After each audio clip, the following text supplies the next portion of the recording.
The courtroom smelled like old wood and broken promises. Naomi sat at the defendant's table, her back straight, her hands folded calmly in her lap. Across the aisle, Trevor whispered something to Amber that made her giggle. The sound echoed through the quiet room like nails on a chalkboard. Judge Henderson adjusted his glasses. The dissolution of marriage between Trevor Mitchell and Naomi Mitchell is hereby granted. All terms of the settlement have been agreed upon and are final.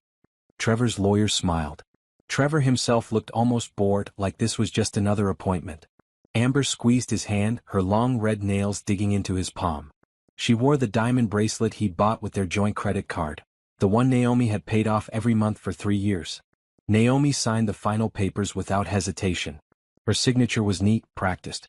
She'd been preparing for this moment for 6 months. The court clerk collected the documents and handed copies to both attorneys. "You're free to go," the judge said. Naomi stood.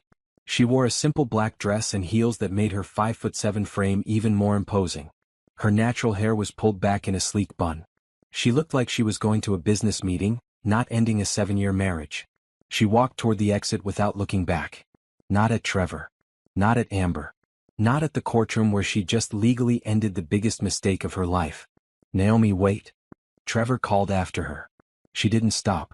Outside the courthouse, the afternoon sun was bright and unforgiving. Naomi descended the stone steps with measured confidence. Trevor and Amber followed her out, their footsteps quick and eager. "Naomi, come on," Trevor said, jogging to catch up. "We should talk about logistics. The house, the utilities, all that." Naomi reached the sidewalk and stopped. For a moment, Trevor thought she might actually engage. Amber stood beside him, her arm linked through his, her expression smug. "You're going to be okay, right?" Amber asked, her voice dripping with fake concern. "I mean, financially?" Trevor said, "You might struggle on your own." Naomi looked at Amber for the first time since entering the courthouse. Her gaze was cool, almost clinical. Then she looked at Trevor. His hair was freshly cut. His suit was new, another purchase on the credit card she'd paid off. He still had that same cocky smile he'd worn when they first met. She didn't say a word. A black limousine turned the corner and pulled up to the curb directly in front of her. It was sleek and expensive, with tinted windows so dark you couldn't see inside. The chrome detailing gleamed in the sunlight. Trevor's smile faltered. "What's this?" A driver stepped out from the front seat. He was a tall black man in his 50s, wearing a perfectly tailored charcoal suit and white gloves. He walked around the car with practiced grace and opened the rear passenger door. "Miss Hartley," he said with a slight bow. Naomi smiled, a real smile, warm and genuine. "Thank you, Bernard." She slid into the back seat without hesitation. Through the open door, Trevor caught a glimpse of cream leather interior, polished wood panels, and a bottle of champagne resting in an ice bucket. Someone was already inside, a man in an expensive suit, his face partially hidden in shadow. Bernard closed the door with a solid, final thud. He returned to the driver's seat, and the limousine pulled away from the curb smoothly, silently. Trevor stood frozen on the courthouse steps. Amber's mouth hung open. "Who the hell was that?" Amber asked. Trevor didn't answer. He couldn't. He watched the limousine disappear down the street, his mind racing. Naomi had never mentioned knowing anyone who rode in cars like that. She'd never mentioned having money. She'd always been so careful with finances, always talking about budgets and savings. "Trevor?" Amber tugged on his sleeve. "Who was that man in the car?" "I don't know," Trevor said quietly. For the first time since he'd started his affair, a cold feeling of dread settled in his stomach. Naomi had walked away from their marriage like it was nothing. No tears. No anger. No begging. And now she was riding away in a limousine that probably cost more than his yearly salary. "Maybe it's just a friend giving her a ride," Amber said, but her voice was uncertain. Trevor's phone buzzed. A text from his credit card company, payment overdue. $4,200 balance. He'd been counting on Naomi to pay it off like she always did. She always handled their finances, always made sure everything was covered. "Come on," Amber said, pulling him toward her beat-up Honda Civic in the parking lot. "Let's go celebrate. We're finally free." But Trevor couldn't shake the image of Naomi sliding into that limousine like she owned it. Like she belonged there. Like she'd been waiting for this moment all along. What did he really know about his ex-wife? And what had he just lost? 3 years before the divorce, Naomi sat in her grandmother's hospital room, holding the old woman's frail hand. Dorothy Hartley had lived 93 years with dignity and grace. Now, in her final hours, she wanted to make sure her granddaughter understood what was coming. The trust fund, Dorothy whispered, her voice weak but clear. You can access it when you turn 30. $12 million. But Naomi, you listen to me. Naomi leaned closer. I'm listening, Grandma. Don't tell that husband of yours. Not yet. I don't trust him. Grandma, Trevor's a good man. He married you without asking about your family. He doesn't know the Hartley name means anything. That tells me he doesn't care about where you come from. Dorothy squeezed her granddaughter's hand with surprising strength. Promise me you'll wait. See who he really is before you share this with him. Naomi promised, though at the time she thought her grandmother was being paranoid. Dorothy died that night. At the funeral, Trevor complained about taking time off work. He didn't understand why Naomi needed a full week to grieve. He'd never met Dorothy, always had some excuse when Naomi suggested visits. The reading of the will happened on a Tuesday. Naomi went alone, telling Trevor it was just formalities. The lawyer, an elderly man named Mr. Pemberton, laid out everything in his office. Your grandmother's estate is quite substantial, he said, sliding papers across his desk. The primary asset is a trust fund established in 1975. Current value, $12,400,000. You can access it now that you're 30. Naomi's hands trembled. $12 million? Your grandmother was very wise with investments.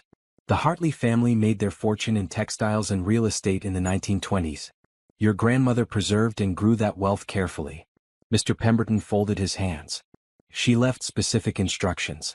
She wanted you to be independent before accessing these funds. She wanted you to know your own strength first. Naomi thought about Trevor at home, probably playing video games, completely unaware that his wife had just inherited more money than he'd make in 3 lifetimes. What should I do? She asked. That's entirely up to you, Mr. Pemberton said. But your grandmother also left advice. She said to invest in real estate. Property can't lie to you, she said. It can't cheat on you. It's solid ground beneath your feet. Naomi left the lawyer's office with a certified check and a head full of thoughts. She drove home slowly, trying to process everything. $12 million. Financial freedom. The ability to do anything she wanted. She pulled into the driveway of their modest 3-bedroom house. Trevor's car was already there. She sat in her vehicle for a long moment, staring at their home. They'd been married for 4 years. They were comfortable, happy enough. Trevor worked in sales for a medical supply company. She was a corporate accountant at a mid-sized firm. They had plans to start a family soon. Inside, Trevor was on the couch with a beer watching a basketball game. Hey babe, he said without looking away from the screen. How'd it go? Fine, Naomi said. Just paperwork stuff. Your grandma leave you anything good? Maybe some jewelry you could sell? Naomi's stomach tightened. Just some personal items. Photo albums, her wedding ring. That's it? I thought rich old ladies always had money hidden somewhere. Trevor laughed. Guess not, huh? Naomi went to their bedroom and sat on the bed. She thought about her grandmother's warning. She thought about how Trevor had just assumed there was no money. She thought about how quickly he'd suggested selling jewelry. She opened her laptop and started researching real estate investment strategies. By midnight, she'd found 3 apartment buildings for sale in the city. By the end of the week, she'd hired a financial advisor and a real estate attorney, both sworn to confidentiality. She told Trevor she was working late more often. Really, she was viewing properties, meeting with contractors, learning the business. She created an LLC under her grandmother's maiden name, Hartley Holdings. All correspondence went to a P.O. box Trevor didn't know about. 6 months after her grandmother's death, Naomi purchased her first apartment building. 15 units, fully rented, steady income. Trevor never knew. She kept their joint checking account normal, contributing her regular paycheck. The real money stayed separate, growing, building something Trevor couldn't see. At night, she lay beside her husband and wondered if her grandmother had been right to warn her. Trevor seemed fine. He wasn't perfect, but who was? He forgot anniversaries sometimes and didn't help much around the house, but he wasn't cruel. He was just ordinary. Then again, Dorothy Hartley hadn't built a fortune by trusting ordinary men. Naomi decided to wait and watch. If Trevor was the man she thought he was, she'd eventually share everything. If not, well, she'd have options. She never imagined she'd need those options so soon. 6 months before the divorce, Naomi noticed the changes. Trevor started showering the moment he got home from work instead of collapsing on the couch like usual. He bought new cologne, something expensive she didn't recognize. He joined a gym and went religiously every evening, even though he'd always said working out was boring. "I just want to get healthier," he said when she asked about the sudden fitness obsession. "We're not getting any younger." But he didn't invite her to join him. And he started locking his phone. Naomi had been managing their finances for years, so she reviewed their credit card statements like always. In March, she noticed charges at restaurants she'd never been to. A florist, a hotel in the downtown district. On a Tuesday afternoon when Trevor said he was at a work conference. Her hands shook as she stared at the hotel charge. $287 for a weekday afternoon. No conference would meet at that hotel. It was the kind of place people went for privacy. She wanted to be wrong. She wanted there to be an explanation. So she said nothing and paid the bill like always. But she started paying attention. Trevor's phone buzzed constantly. He'd grab it quickly, read messages with a little smile, then delete them. When Naomi walked into a room, he'd flip his phone face down. At night, he'd take it to the bathroom when he showered. "Who keeps texting you?" she asked one evening. "Just work stuff," he said casually. "You know how it is." But Naomi did know. She worked in corporate accounting. Work emails didn't make people smile like that. Work texts didn't need to be hidden. She gave him chances to tell the truth. She asked about his day, his coworkers, his projects. He lied smoothly every time. The lies came so easily that Naomi realized this wasn't new. He'd probably been lying about small things for years and she just never noticed. On a Wednesday in April, Naomi made a decision. She called a private investigator named Jerome Harris. He came recommended by Patricia Okonkwo, the divorce attorney Naomi had consulted months earlier when she was setting up her business LLC. Jerome was a former police detective, now in his 60s, with gray hair and kind eyes. They met at a coffee shop far from Naomi's neighborhood. "I need to know if my husband is cheating," Naomi said quietly. Jerome didn't judge. He'd heard it 1,000 times before. "Give me 2 weeks. I'll find out everything." He didn't need 2 weeks. He needed 5 days. Jerome called Naomi at work on a Monday morning. "Can you meet me this afternoon? I have what you need." They met at the same coffee shop. Jerome slid a manila folder across the table. Naomi's heart pounded as she opened it. Photos. Dozens of them. Trevor and a woman with long blonde hair and too much makeup. Kissing in a parking lot. Holding hands at a restaurant. Entering that same hotel, 3 different visits captured on camera. "Her name is Amber Rodriguez," Jerome said gently. "She's a receptionist at your husband's company. They've been seeing each other for about 8 months based on what I could track." 8 months. Naomi's vision blurred. "There's more," Jerome said. He slid another stack of papers across the table. "These are his credit card statements for the past year. I have a contact who could access them. That bracelet she's wearing in the photos? $1,500. The perfume? $300. Lingerie purchases, dinner dates, weekend trips, all on your joint credit card." Naomi did the math in her head. Trevor had spent over $20,000 on his affair. Money she had earned and paid off every month while he bought gifts for another woman. "Here's the text message logs," Jerome continued. "My contact pulled them from the phone company. You'll want to read these when you're alone." Naomi took the folder home that night after Trevor left for his gym session. She sat at the kitchen table and read every message. The things they said about her made her stomach turn. Trevor called her boring, uptight, too focused on work. Amber called her the obstacle and the wife. They joked about how clueless Naomi was, how she had no idea what was happening right under her nose. In one message Trevor wrote, "She'll be devastated when I leave her. But honestly, I can't wait to be free." Amber replied, "She'll probably beg you to stay. They always do." Naomi closed the folder. She didn't cry. She didn't scream. She felt something colder than anger settle in her bones. They thought she'd beg. They thought she'd be devastated. They thought she needed Trevor. They had no idea who she really was. Naomi opened her laptop and reviewed her real estate portfolio. 3 apartment buildings now worth a combined $18 million. Monthly rental income, $95,000. Her trust fund had grown to $14 million through careful investments. She pulled up her bank account statements. Her personal wealth, hidden from Trevor this entire marriage, totaled $32 million. Naomi picked up her phone and called Patricia Okonkwo. "I'm ready to file," she said. "And I want him to get nothing."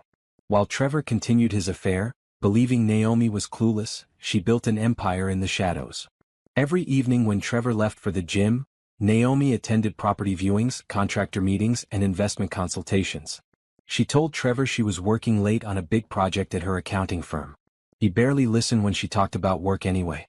By July, Hartley Holdings owned 5 properties, 3 apartment buildings, 1 commercial office space, and a small shopping plaza. Her property manager, a sharp woman named Simone Crawford, handled the day-to-day operations while Naomi focused on acquisitions and strategy. "You have an eye for undervalued assets," Simone told her during one of their weekly meetings. "These properties are going to triple in value over the next 5 years." Naomi smiled. "My grandmother taught me that land and buildings don't lie. They're solid." "Unlike some people," Simone said, glancing at the photo on Naomi's phone screen. Her wallpaper still showed her and Trevor from their wedding day. Naomi had told Simone about the affair. She had to tell someone, and Simone had proven trustworthy. The older woman had been through her own divorce years ago. "When are you going to confront him?" Simone asked. "When everything is in place," Naomi said. "I won't give him a chance to hide assets or claim he deserves any of this. I need my legal protection airtight." That's when Naomi intensified her work with Patricia Okonkwo. The attorney was a powerhouse, a Nigerian immigrant who'd built one of the most successful family law practices in the state. She wore bold colors and spoke with absolute confidence. "Your prenuptial agreement is your shield," Patricia explained, reviewing the document Trevor had insisted they sign before marriage. "He wanted to protect his assets in case you made more money than him. Ironic, isn't it?" "Very," Naomi said. "Everything you inherited or earned separately stays separate. He gets nothing from Hartley Holdings. The house you're living in, you've been paying the mortgage from a separate account, correct?" "For the past 2 years, yes. I diverted funds from my real estate income to cover it. Trevor thinks his paychecks are covering it, but I've been depositing his contributions into a savings account he doesn't know about." Patricia grinned. "That house is yours then. He'll have to move out." They spent weeks preparing. Patricia gathered all the evidence of Trevor's affair, his financial irresponsibility, and his violations of their prenuptial agreement. Jerome provided additional documentation, hotel receipts, restaurant bills, even a recording of Trevor telling a coworker about his plans to divorce Naomi, "Once I figure out how to keep the house." In August, Naomi purchased her 6th property, a luxury apartment building with a penthouse unit. She had the penthouse furnished in secret. Custom furniture, modern art, a kitchen with top-of-the-line appliances. It was her escape plan, ready when she needed it. Trevor noticed nothing. He was too busy with Amber. Naomi watched him lie to her every day. He'd kiss her goodbye in the morning, tell her he loved her, then spend his lunch break texting his mistress. She saw everything now, every deception, every fake smile. "Doesn't it hurt?" Simone asked during one of their meetings. "Living with him while knowing?" "No," Naomi said honestly. "I stopped loving him the moment I read those text messages. Now he's just a problem I'm solving." By September, Naomi's portfolio was worth $38 million. Her monthly income from rent exceeded $200,000. She'd also started a charitable foundation in her grandmother's name, planning to fund educational programs for young women. Trevor came home one night bragging about a bonus at work. $5,000, baby. We should take a trip or something." Naomi smiled. "That's great, honey." She'd made $5,000 that afternoon in rental income alone. But she let him have his moment. "I'm thinking we should start trying for a baby soon," Trevor said, sitting beside her on the couch. "We're not getting younger." Naomi's stomach turned. He was planning a future with her while sleeping with Amber. The audacity was almost impressive. "Let's wait a bit longer," she said carefully. "I want to make sure we're really ready." Sure, Trevor said, already distracted by his phone. Another text from Amber, no doubt. That night, Naomi lay awake beside her sleeping husband. She felt no sadness anymore. Just determination. October arrived with cooler weather. Naomi scheduled the confrontation for a Sunday evening. Everything was ready, the divorce papers prepared, her new penthouse furnished, her bank accounts separated, her evidence organized. She'd given Trevor 7 years of her life. 7 years of loyalty, of paying bills he didn't contribute to, of building a home while he tore it apart behind her back. Now she was taking back her power. And Trevor had no idea what was coming. The Sunday evening Naomi had chosen was unremarkable, cool October air, quiet neighborhood, nothing special. Trevor was in the living room watching football, a beer in hand, completely relaxed. Naomi walked in and turned off the television. "Hey," Trevor protested. "The game's on." "We need to talk," Naomi said. She placed a manila folder on the coffee table between them. Trevor's expression shifted from annoyance to confusion. What's this about? Open it. He reached for the folder slowly like it might bite him. Inside were the photos. Him and Amber kissing, holding hands, entering hotels. His face went pale. Naomi, I can explain. Don't. Her voice was calm, almost detached. There's more. She pulled out the credit card statements with charges highlighted in yellow. Every gift, every dinner, every hotel room. $23,000 over 8 months. The text messages are in there too, she continued. All the times you called me boring. All the times you and Amber laughed about how clueless I was. All your plans to leave me once you figured out how to keep the house. Trevor's hands shook as he flipped through the evidence. Baby, listen, it's not what it looks like. It's exactly what it looks like. He stood up, his shock turning to anger. You had me followed? You invaded my privacy? You used our money to buy gifts for your mistress. You lied to me every single day. But sure, let's talk about privacy. Trevor ran his hands through his hair. His phone buzzed on the coffee table. Amber's name flashed on the screen. He ignored it. Okay, yes, I made mistakes, he said, switching tactics. But we can work through this. Marriage counseling, whatever you want. I'll end things with her right now. I want a divorce. The words hung in the air. Trevor stared at her like she'd spoken a foreign language. You don't mean that, he said. I've already filed the papers. You'll be served tomorrow at work. Trevor's face turned red. You can't just, Naomi, be realistic. You can't afford this house on your own. Your job doesn't pay that well. You need me. Naomi almost laughed. Do I? Yeah, you do. Who's going to help with bills? Who's going to? He gestured around their home. You think you can maintain all this alone? You're going to struggle and you'll come crawling back. I won't. You will, Trevor said, his voice cruel now. And I might not take you back. You're not exactly a prize, Naomi. You're 32, you work all the time, you're boring as hell. Amber's fun. She's exciting. She actually wants to spend time with me. Then go be with her. Maybe I will. Trevor grabbed his phone and his keys. You know what? Fine. You want to do this? We'll do this. But don't come crying to me when you can't pay your rent in some crappy apartment. He stormed toward the door, then turned back. You're making a huge mistake. You'll never find anyone better than me. Naomi met his eyes. I already have. It was a lie, she wasn't seeing anyone, but Trevor didn't need to know that. His face twisted with confusion and rage. He slammed the door on his way out. Naomi listened to his car peel out of the driveway. Then she pulled out her phone and called her moving company. I need you to come tomorrow morning. I'm relocating to my penthouse.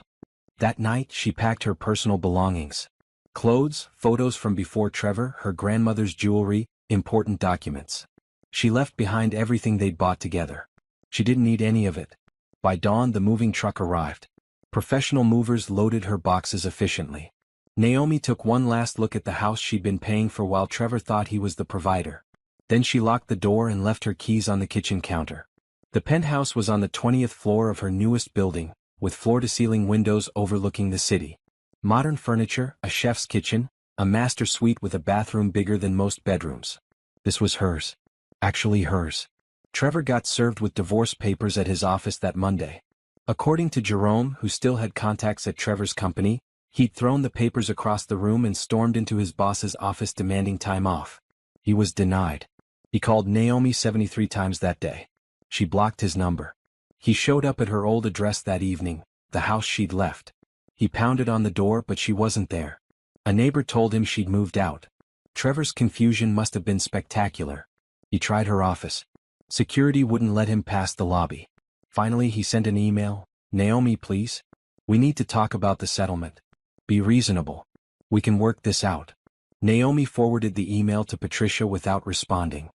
He has no idea what's coming, does he? Patricia said during their phone call. None, Naomi confirmed. Good, Patricia said. Let's keep it that way until the court date. The settlement conference happened 3 weeks after Trevor was served. He walked into Patricia's office expecting a negotiation. Instead, he got a demolition. Patricia's conference room was pristine. Glass table, leather chairs, walls lined with law books. Trevor sat across from Naomi with his attorney, a young guy named Craig who looked fresh out of law school and completely overwhelmed. Let's get started, Patricia said, opening a leather portfolio. My client is seeking a clean dissolution of marriage with division of assets according to the prenuptial agreement signed in 2016. Craig cleared his throat. My client believes the prenuptial agreement should be renegotiated. 7 years of marriage entitles him to. Your client is entitled to nothing, Patricia interrupted smoothly. The prenuptial agreement is ironclad. It was reviewed by independent counsel before signing. Your client insisted on it, actually. She slid a document across the table. His email to Ms. Mitchell, dated March 2016, we should both protect our assets in case one of us becomes more successful. He was quite adamant. Trevor's jaw tightened. I didn't think she'd actually use it against me. That's not how legal contracts work, Patricia said. Now let's review the assets. The marital home at 847 Birchwood Drive. That's half mine, Trevor said quickly. Patricia smiled. It wasn't a nice smile. Actually, it's not. Ms. Mitchell has been solely responsible for the mortgage payments for the past 2 years. We have bank statements proving this. It produced another stack of papers. You believed you were contributing, but your deposits went into a separate savings account. The mortgage was paid from Ms. Mitchell's personal funds. Trevor's face went red. That's not possible. I watched her pay the bills. You watched her manage finances? Patricia corrected. You never actually verified where the money came from.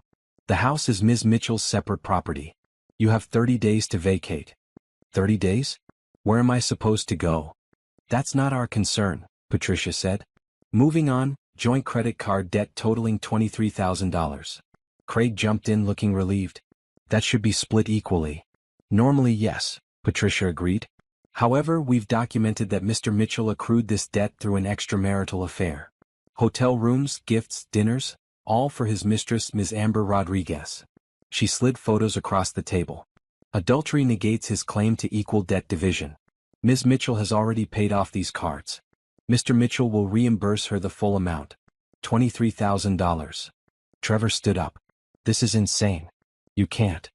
Sit down, Mr. Mitchell, Patricia said calmly. We're not finished. Craig put a hand on Trevor's arm, urging him back into his seat. Trevor sat, his face a mixture of rage and panic. Bank accounts, Patricia continued. Ms. Mitchell will retain her personal accounts. The joint checking account, currently holding $1,200, will be split equally. That's it, Trevor said. $600? You've been spending considerably more than you've been earning, Patricia noted. Ms. Mitchell covered the shortfall. You're fortunate she's not seeking reimbursement for years of financial support. Trevor looked at Naomi for the first time since entering the room. You're really doing this? You're going to leave me with nothing? Naomi's expression didn't change. You left yourself with nothing. Your retirement account remains yours, Patricia told Trevor. Approximately $41,000. Ms. Mitchell has no claim to it. What about her retirement? Trevor demanded. Ms. Mitchell's retirement accounts are her separate property, established before the marriage. The prenuptial agreement is clear on this. Trevor turned to Craig desperately. Do something. Craig looked at his notes, then at the prenuptial agreement, then at Patricia's evidence. Mr. Mitchell, she's right. The agreement you signed protects her separate assets. And the affair, it compromises your position significantly. This is because I cheated? One mistake and she gets everything? 8 months isn't a mistake, Naomi said quietly. It's a choice you made every single day. Trevor's phone buzzed. He glanced at it, Amber calling again. He declined the call. There's one more thing, Patricia said. Ms. Mitchell is willing to waive the $23,000 debt reimbursement on one condition. Trevor leaned forward, grasping at hope. What condition? You sign these papers today and never contact Ms. Mitchell again. No calls, no texts, no emails, no showing up at her home or workplace. A clean break. And if I don't agree? Then we go to court where all of this becomes public record, Patricia said. Your employer will learn you violated company policy by having an affair with a subordinate. Ms. Rodriguez is a receptionist. You're in management. That's a fireable offense. Your friends and family will learn the details of your infidelity. And you'll still end up with the same settlement, but you'll owe the $23,000 plus legal fees. Craig whispered something to Trevor. Trevor closed his eyes, defeated. Where do I sign? He asked. Patricia slid the divorce decree across the table. Trevor signed with shaking hands. Naomi signed her name next to his. Calm, steady, final. The court will finalize this in 60 days, Patricia said. Mr. Mitchell, you have 30 days to vacate the property. Ms. Mitchell will not be present during your move. Leave your keys on the kitchen counter when you're done. Trevor stood without another word and walked out. Craig gathered his papers and followed, apologizing to Patricia for wasting her time. When they were gone, Patricia turned to Naomi. How do you feel? Free, Naomi said. And she meant it. 3 months after the divorce was finalized, Naomi sat in a conference room at the Chicago Hilton, surrounded by real estate developers and investors.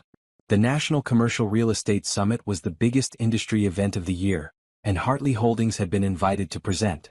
Naomi stood at the podium, a slideshow behind her showing her portfolio, 8 properties now worth $45 million combined. She wore a navy blue suit, her natural hair in elegant locks, her confidence radiating through the room. Affordable housing isn't just good ethics, she told the audience. It's good business. The demand is there. The need is there. And investors who recognize this early will dominate the market for decades. The applause was genuine. After her presentation, at least a dozen people approached her with business cards and partnership proposals. One of them was Darius Whitmore. He was tall, maybe 6'3", with dark brown skin, a closely trimmed beard touched with gray, and eyes that actually focused when he listened. He wore an expensive suit but no wedding ring. Impressive presentation, he said, extending his hand. Darius Whitmore, CEO of Whitmore Development Group.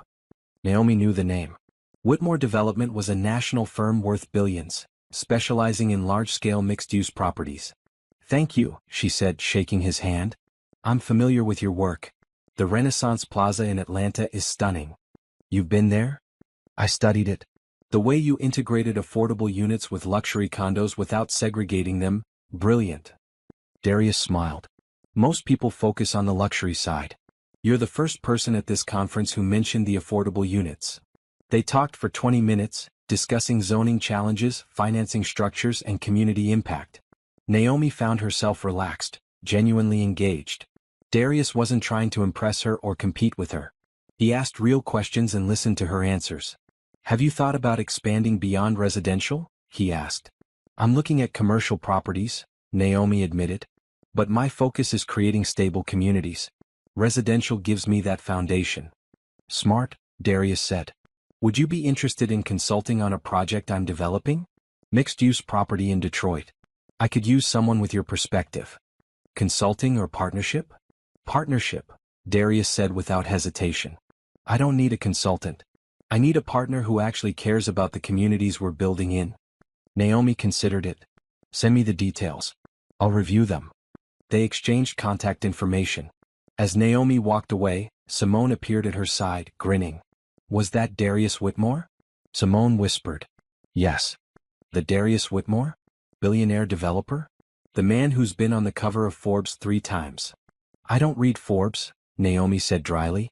Well, he was definitely interested. And I don't just mean in business. Simone, please. But over the next few weeks, Naomi found herself communicating with Darius regularly. He sent the Detroit project details, a $200 million development with residential, retail, and community spaces. The numbers were solid. The mission aligned with hers. They scheduled calls to discuss it. Those calls often ran long, veering from business into personal territory. Naomi learned Darius was divorced, had been for 5 years. He had 2 daughters in college. He'd built his company from nothing, starting with a single apartment building 30 years ago. Sounds familiar, Naomi said during one call. Your story? Darius asked. My grandmother started small too. She taught me that you don't need to start with millions. You just need to start. Your ex-husband, Darius said carefully. Did he support your business? Naomi laughed, a bitter sound. He didn't know about it. He thought I was just an accountant living paycheck to paycheck. How is that possible? I kept it separate. Turned out to be a wise decision when he decided to cheat on me with a receptionist. His loss, Darius said quietly. I mean that. Something in his tone made Naomi's heart skip. She changed the subject back to the Detroit project. But Darius kept finding reasons to call. He sent her articles he thought she'd find interesting. He asked her opinion on deals he was considering. And eventually he asked if she'd have dinner with him when he was in town next month. Business dinner? Naomi asked. Does it have to be? Darius replied. Naomi smiled, sitting alone in her penthouse office. No. It doesn't have to be. They had dinner at a quiet Italian restaurant. Darius wore jeans and a sweater. No suit, no pretense. Naomi wore a simple black dress. They talked for 3 hours about everything except real estate. Darius told her about his daughters, Zoe and Brielle. How proud he was that they'd both chosen careers in social work instead of following him into development. How hard divorce had been, but how necessary. My ex-wife wanted me to stay small, he explained. She was uncomfortable with success. Every time the company grew, she'd say I was changing, becoming someone she didn't recognize. Eventually I realized she didn't want me to grow. She wanted me to stay the same person I was at 25. That's not fair, Naomi said. No. But leaving wasn't easy. I still felt guilty for years. Do you now? No, Darius said. Now I'm grateful. I get to build something meaningful. I get to be the father my daughters deserve. And I get to have dinners like this with incredible women who actually understand ambition. Naomi felt her cheeks warm. That's very smooth. I mean it, Darius said, meeting her eyes. You're remarkable, Naomi. Not just what you've built, though that's impressive as hell, but who you are. The way you talk about your mission, your grandmother, your community. That's rare. They left the restaurant and walked through the city, talking until midnight. When Darius walked Naomi to her car, he didn't try to kiss her. He just smiled and said, "Can we do this again?" "Yes," Naomi said. "We can." Over the next 6 months they built something real. Darius flew in every few weeks. Naomi visited him in Detroit for the project launch. They were careful, taking things slow, both having been burned before.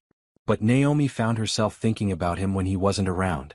Found herself smiling when his name appeared on her phone. Found herself imagining a future that looked nothing like her past. And for the first time since her divorce, she felt genuinely happy. Trevor's life fell apart in stages, like a building collapsing floor by floor. The first blow came when he moved in with Amber. He'd expected sympathy, romance, a fresh start. Instead, he got a cramped one-bedroom apartment in a complex that smelled like old carpet and disappointment. "This is temporary," he told Amber, carrying boxes up 3 flights of stairs. "Once I get back on my feet, we'll get somewhere nicer." Amber looked around the apartment with barely concealed disgust. "How long is temporary?" "I don't know. A few months maybe." "A few months?" Her voice rose. "Trevor, I didn't leave my apartment to move into this dump." "You didn't leave anything," Trevor snapped. "Your landlord evicted you for late rent. That's why you're here." The first fight happened that night. And the second. And by the end of the week, they'd established a pattern of constant bickering. The second blow came at work. Trevor's boss, a stern woman named Janet, called him into her office 2 weeks after the divorce was finalized. "We need to discuss your relationship with Amber Rodriguez," Janet said, her expression neutral but her tone ice cold. Trevor's stomach dropped. "What about it?" "You're in management. She's a subordinate. That's a violation of company policy regarding workplace relationships." We weren't," Trevor stammered. Janet slid a printed email across her desk. It was from Amber to a coworker, dated 4 months ago. "Trevor and I are going to that new restaurant downtown tonight. Don't tell anyone, lol." Ms. Rodriguez forwarded this to her personal email, which she accessed on a company computer, Janet explained. IT flagged it during a routine audit. Further investigation revealed dozens of similar emails, text messages sent during work hours, and security footage of you two in the parking garage. "Janet, I can explain." "You violated policy for 8 months, Mr. Mitchell. You used company time and resources to conduct a personal affair. That's grounds for immediate termination." "You're firing me?" "No," Janet said. "But you're being demoted. You'll return to a sales associate position with a 40% pay cut. Consider it mercy." Trevor left her office in shock. 40%. His salary dropped from $75,000 to $45,000 in one conversation. When he told Amber that night, she stared at him like he'd grown a second head. "$45,000?" she repeated. "That's it. It's temporary until I find something better." "When?" "I don't know, Amber. I'm doing my best." "Your best sucks," she said, grabbing her purse. "I'm going out." She went out a lot after that. Sometimes she came home smelling like cologne that wasn't Trevor's. He didn't ask. He was afraid of the answer. The third blow came when Trevor drove past Naomi's old apartment building, the one she'd moved into after leaving their house. He'd looked up her address in the divorce papers.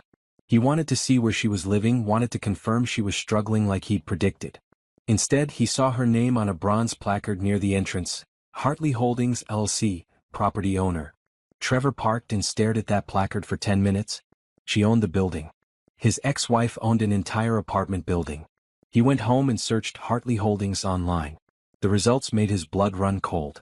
News articles, business profiles, a website showing 8 properties, apartment buildings, commercial spaces, a shopping plaza. The company's stated value, $42 million. Trevor's hands shook as he clicked through photos of Naomi at industry conferences, cutting ribbons at grand openings, shaking hands with city officials. In every photo she looked powerful, confident, successful. She'd been a millionaire their entire marriage. She'd built a real estate empire while he thought she was just working late at her accounting job. "What are you looking at?" Amber asked, peering over his shoulder. "My ex-wife apparently owns a real estate company worth millions." Amber was quiet for a long moment. Then, "And you cheated on her with me?" "I didn't know." Trevor shouted. "You're an idiot," Amber said flatly. "You had a millionaire wife and you threw it away for me? A receptionist making $32,000 a year? I loved you." "No," Amber said, her voice cold. "You loved the idea of me. You loved that I made you feel important. But guess what? You're not important, Trevor. You're a middle-aged guy with a mediocre job and no money. And I'm done." She started packing that night. By morning she was gone. She'd left a note. "Tyrell from accounting has his own place and a decent car. Good luck." Trevor sat alone in his shabby apartment, surrounded by unpaid bills and broken dreams. He'd lost everything. His wife, his home, his job status, his girlfriend. All because he'd thought he deserved better than Naomi. He pulled out his phone and scrolled to her blocked number. He'd saved it under a different contact name to get around the block. His fingers hovered over the call button. What would he say? "I'm sorry? I made a mistake? Please take me back?" He knew what she'd say. Nothing. She'd hang up. Or worse, she'd laugh. Trevor put the phone down. He couldn't call her. He'd burned that bridge and danced on the ashes. All he could do now was live with the consequences of his choices. And watch from a distance as his ex-wife became everything he'd never believed she could be. 1 year after the divorce, Naomi stood on a stage in front of 200 people, investors, community leaders, journalists, and announced the public launch of Hartley Holdings. The event took place in the ballroom of the Westwood Hotel, one of the city's most prestigious venues. Screens behind Naomi displayed images of her properties, community impact statistics, and her grandmother's photo. Dorothy Hartley, the woman who'd started it all. "My grandmother taught me that wealth isn't just about money," Naomi said into the microphone. "It's about what you build, who you help, and what you leave behind. Hartley Holdings isn't just a real estate company. It's a legacy." She detailed her plans: 10 new affordable housing developments over the next 5 years, partnerships with local schools to provide financial literacy programs, and a scholarship fund for young women pursuing careers in business and real estate. "We're committing $50 million to these initiatives," Naomi announced. The room erupted in applause. Cameras flashed. Reporters scribbled notes. After the presentation, Naomi did interviews with 3 major business publications. She talked about her grandmother, her vision, and her strategy. She didn't mention Trevor once. He wasn't part of her story anymore. Darius was there, standing at the back of the room, watching with obvious pride. When the reporters finally left her alone, he approached with a champagne flute. "You were incredible," he said, handing her the glass. "I was terrified," Naomi admitted. "Didn't show. You looked like you've been doing this your whole life." "Maybe I have," Naomi said. "I just didn't know it yet." They clinked glasses. Around them, investors and community leaders mingled, networking, making deals. Simone was in her element, schmoozing with potential partners. Patricia Okonkwo was there too, having invested in Hartley Holdings herself. "This is your moment," Darius said quietly. "How does it feel?" "Like I'm finally exactly where I'm supposed to be." The launch made waves. By the end of the week, Naomi's face was on the cover of Regional Business magazine with the headline, "The Hidden Millionaire, How One Woman Built a Real Estate Empire in Secret." The article told her story, or the part she chose to share. Her grandmother's legacy. Her strategic investments. Her vision for affordable housing. The writer called her a force of nature in designer heels. Trevor saw the magazine at a newsstand. He was walking home from his sales job, exhausted and broke, when the cover caught his eye. Naomi's face, confident and beautiful, staring out at him. He bought the magazine and read it on a bench outside a coffee shop he couldn't afford to enter. Every word was a knife.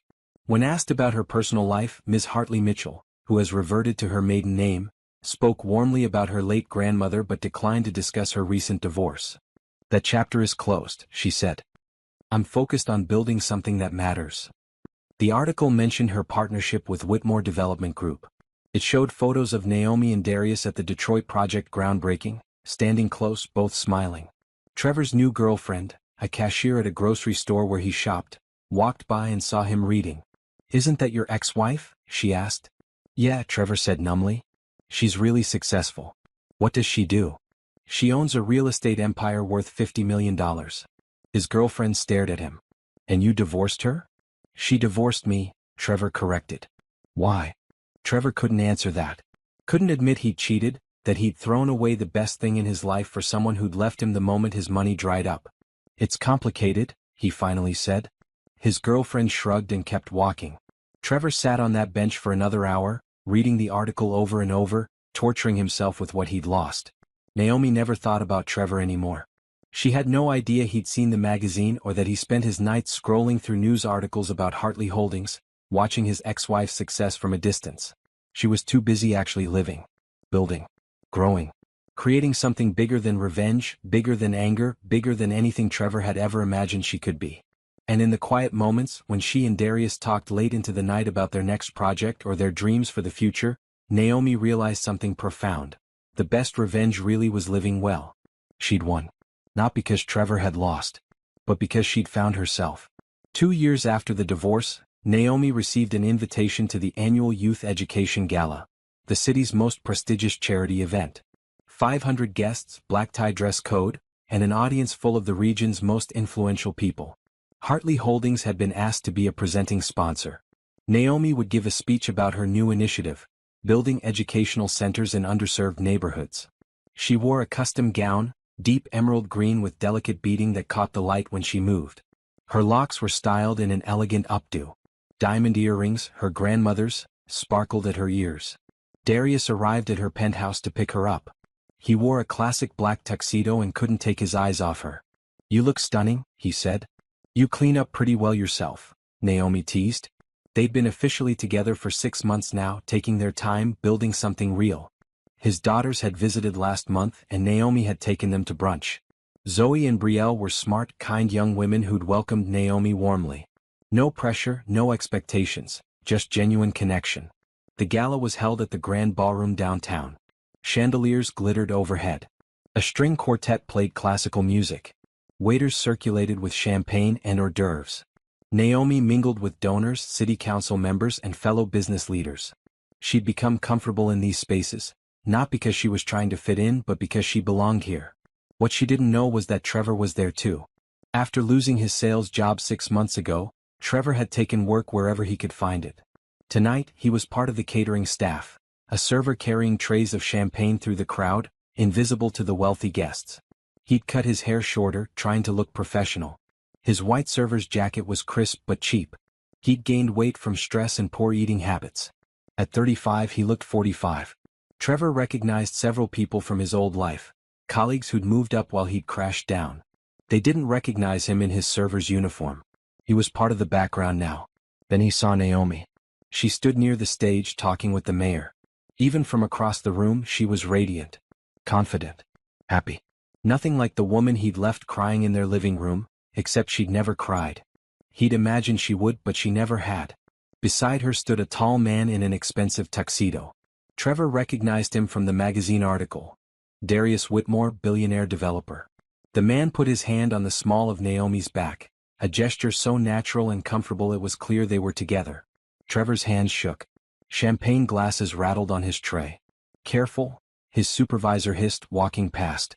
Trevor steadied himself and moved through the crowd, serving drinks, trying not to look at Naomi. But he couldn't help it. She was magnetic. The program began. Naomi was introduced as the keynote speaker. She walked onto the stage to enthusiastic applause, confident and poised. "Good evening," she said into the microphone, her voice clear and strong. 2 years ago, I made a promise to myself and to my late grandmother. I promised to build something that mattered. Not just financially successful but meaningful. Something that would change lives. Trevor stood in the service area watching from the shadows. Tonight, I'm honored to announce Hartley Holdings' largest commitment yet. A $50 million investment in educational centers across our city. These centers will provide after-school programs, college prep courses, financial literacy training, and career counseling, all completely free to students who need them most. The crowd erupted in applause. People stood. Naomi smiled, gracious and humble. Education changed my life, she continued. My grandmother, Dorothy Hartley, made sure I had opportunities she never had. She taught me that wealth is a responsibility. We don't just build buildings, we build futures. More applause. Trevor felt sick. $50 million. Naomi was pledging $50 million while he was serving champagne for $15 an hour. After her speech, Naomi returned to her seat. Darius kissed her cheek proud. They held hands under the table. Trevor continued serving. He moved through the crowd like a ghost, offering champagne to people who didn't see him.